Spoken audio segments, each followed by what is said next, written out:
برسیم به مهمون این بخشمون بله.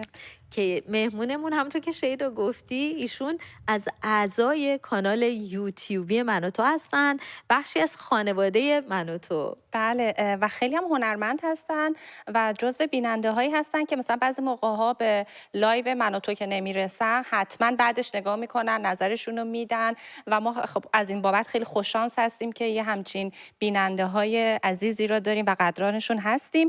ایشون خانم بنفشه خاتمی هستن، هنرمندی هستن که الان در فرانسه زندگی میکنن، فعالیت های بسیاری توی فرانسه میکنن، ولی خودشون الان مهمون ما هستن که از زبان خودشون این فعالیتاشون رو بشنویم.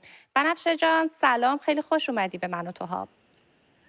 درود بر شما عزیزان شبکه خوب من و تو و تمام فارسی زبانانی که ما رو دارن تماشا میکنن. جشن نوروز و آغاز سال نو رو به همه شما شاد باش میگم و با تشکر از شما و دعوتتون در سومین روز فروردین 2584 شاهنشاهی. خیلی ممنون، ما هم نوروز به شما شاد باش میگیم. بنفشه وقتی من داشتم با تو صحبت میکردم تو کار هنری تو از طراحی فرش در داخل ایران شروع کردی، بعد اومدیم آلمان اونجا معماری خوندی، بعد رفتی فرانسه و کارهای هنری تو همینجوری پیش بردی و شکل‌های جدیدی بهش دادی. ولی در میون همه کارات یه چیز مشترکی وجود داره، اونم استفاده از فرهنگ کهن و باستان ایرانی، اساطیر ایرانی. میخوام ازت بپرسم که چی شد که سمت و سوی کارات به این سمت رفته؟ در واقع من از کودکی شانس اینو داشتم که پدری داشتم که بسیار فرهنگی بودن و همیشه از کودکی برای ما شاهنامه میخوندن. در زمان ما واقعا تلویزیون و این چیزا اصلا هیچی نبود، برنامه‌ای نبود. بچهای همسایه رو جمع میکردن و دور هم میشستیم شاهنامه میخوندیم و این اساطیر شاهنامه و فرهنگ ایران از کودکی با من عجین بوده. واقعا خیلی بسیار قابل توجه بنفشه جان. من که واقعا کارهای شما رو در صفحات خودتون، در صفحه خودتون در اینستاگرام دیدم، فکر کنم شما یکی از اون ایرانیایی هستین که آدم به وجودشون افتخار میکنه و من همیشه میگم که همه ما ایرانیا باید هر کدوممون در نبود یه دولت ملی نقش گارد جاویدان رو برای ایران، برای هنرش و برای فرهنگش ایفا کنیم. و میخوام بگم شما هم دقیقاً یکی از اون چهرهایی هستین که به باور من از آشناییتون با شاهنامه این نقش رو ایفا کردین تا امروز در فرانسه برای معرفی فرهنگ و نمادهای باستانی و همچنین المانهای اسطوره‌های ایرانی. من میخوام ببینم که خودتون با یه جزئیات بیشتر بگین که چطور این مفاهیم رو در کاراتون تلاش میکنید که زنده نگه دارین، خصوصا ارائهش بدین به یه مخاطبی که لزوما اونقدر ممکنه آشنایی با فرهنگ ما نداشته باشه. در واقع در ابتدا من به صورت داستان و تاریخچه هنر رو تعریف میکنم براشون. داستانهای شاهنامه رو به زبان ساده براشون تعریف میکنم. حتی داستان موقعی که میخواستم راجع به درفش کاویانی بهشون بگم، راجع به داستان ضحاک، فریدون و اینکه فریدون یک دونه آهنگر بود که این لباس خودش رو کند و به عنوان پرچم ازش استفاده. داستان رو اول براشون تعریف میکنم، افراد جذب داستان که شدن، بعد روی هنر نشونشون میدم که الان این کار شده. حتی مثلا این کاری که پشت سر من هستش، این هم باز یک داستانیه که مادر بزرگم وقتی من کوچیک بودم برای من تعریف کرده بود. داستان دختر تخم مرغی هست که اینا دخترای بسیار زیبایی هستن که داخل تخم مرغای داخل یک باغی هستن که ازشون محافظت میشده. چقدر جالب، چقدر جالبه. آنایتا تو خودت سوال داشتی از بنفشه؟ آره بنفشه جون، من به عنوان کسی که مامانش از بچگی به شاهنامه یاد داده میخوام این سوال ازتون بپرسم که چه چیزی در مورد شاهنامه به نظر شما این واقعا ثروت ملی رو از بقیه بخشای ادبی فارسی جدا میکنه برای شما و خاص میکنه؟ در واقع شاهنامه هویت ملی ماست، یعنی اینکه ما رو ایرانی میکنه. چه ما ترک زبان باشیم، چه اهل مشهد باشیم، جنوب باشیم، شرق، غرب، هر جای کشور که باشیم، این شاهنامه است که ما رو همه رو به همدیگه، ریشمون رو مثل یک فرش در همدیگه میتنه و تار و پود ما داخل شاهنامه هستش. دقیقاً.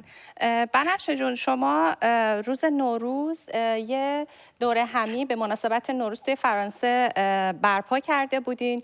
قبل از اینکه سوالمو بپرسم میخوام برم یه ویدیو از رقص شما و عزیزانی که اونجا بودن رو بریم ببینیم. اون ویدیو رو برمیگردیم سوالمو ازتون میپرسم.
به به. علاوه بر این که نمایشگاه کار خودتون بوده، ولی چی شد که تصمیم گرفتین که رقص ایرانی رو هم اضافه کنین به این گرد هماییتون؟ در واقع من میخواستم راجع به نوروز، البته ما اونجا سفره 7 سین هم داشتیم و من بروشورهایی چاپ کرده بودم از قبل که راجع به 7 سین براشون توضیح میدادم و نوشته بودم که هر سین چه معنایی هست و اینا رو همه رو قشنگ براشون توضیح دادم. درفش کاویانی و اون تابلوی که داریوش هست و دیگران که دارن میان بهش هدایاشون رو میدن از قوم‌های مختلف، همه اینها رو توضیح دادم و اونجا ما حتی شیرینی‌های ایرانی داشتیم، خوراکی‌های ایرانی داشتیم که بتونیم باهاشون شیر کنیم اینها رو و ببینن که ما از چه چیزهایی در جشن‌هامون میخوریم و مینوشیم. و در کنارش هم گفتم ما جشنمون رو همیشه با رقص تموم میکنیم، یعنی رقصی که از چیزهای مهم هست توی جشنهای ایرانی و ما ملتی هستیم که شادی رو خیلی دوست داریم و رقصیدن و آواز رو خیلی دوست داریم. 2 از دوستای خوب ایرانی به من کمک کردن. اول ما ستایی رقصیدیم و با اینکه هیچ کدوم از نظر حرفه‌ای رقاص نیستیم، ولی سعی کردیم یه جوری نشون بدیم که چجوری ما میرقصیم و شاد هستیم. و قبل از اینکه این رقص دست جمعی رو با فرانسوی‌ها داشته باشم یه چند تا حرکت رو براشون انجام دادم، بهشون گفتن تکرار کنین. بعدش آهنگ رو گذاشتیم و هم شرکت کردن رو خیلی خیلی هم جالب بود و به نظر من از طریق هنر، رقص، نقاشی ما خیلی راحت میتونیم فرهنگ خودمون رو که شادی هست، جشن هست، مهربانی هست رو به دیگران انتقال بدیم. بنفشه جون، شما یه هنرجوهاتون بالاخره سنینشون از 4 سال تا 94 ساله، یعنی یه گستره خیلی وسیعی دارین به لحاظ سنی. من میخوام ببینم واکنش این نسل‌های مختلف به هنر و اسطوره‌های ایرانی چی بوده؟ در واقع اونایی که سنشون بزرگتره، الان شما دارین کلود نشون میدین، خانم 92 سالش هست، این فرانسوا هستش و شاگردای دیگه که اینها چون زمان شاه رو دیدن و بیشتر با فرهنگ ما آشنا هستن، حتی کتاب‌های خاطرات فرح پهلوی رو خیلی هاشون خوندن و بیشتر آشنان و من داستان‌های اضافه تری رو که براشون تعریف میکنم خیلی دوست دارن و یاد بگیرن. و بچه‌هایی که کوچکتر هستن هم من سعی میکنم باهاشون، البته با اونا زیاد کار فرهنگی ندارم ولی از طریق هنر یا اینها یه مقدار داستان‌های کوتاهی رو براشون تعریف میکنم، ولی نه به اندازه بزرگسالان. بنفشه عزیز، شما وقتی که وارد فرانسه شدین خب مسلما اولش راه براتون خیلی هموار نبوده که بخواین به کارتون ادامه بدین و اینا، ولی من میدونم که تلاش زیادی کردین که بتونین اونجا به عنوان یک هنرمند فعالیت بکنین. میشه خودتون از اون داستانی که رفتین به کاخ الیزه و مدرک گرفتین از اون برامون بگین؟ در واقع من اینجا یک درجه هنری دارم که بهش میگن میو قوفقی دو فرانس، یعنی بهترین کارآفرین فرانسه.